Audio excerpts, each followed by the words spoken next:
How to integrate Trello with Notion. Hi guys, in this video I'm going to show you step by step that how you can integrate Trello with Notion. So let's dive in.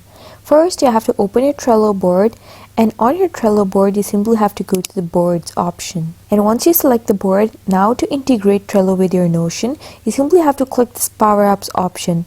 You'll see a rocket icon over here on the top right corner and click it. And then you have to simply click add power ups. Now it's going to open this page for you.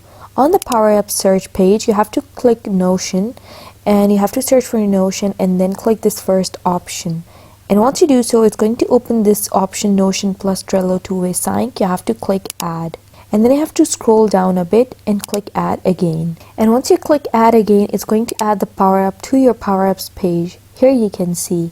Now simply click the settings option over here, and here you have to click view power up. And here you can see. Now you can sign cards from Trello board with Notion pages to gain real-time insights on project performance. And make sure you turn this notification button on. You have to simply toggle it on over here. Just show it on your board. And that's how you integrate Trello with Notion. Thanks for watching.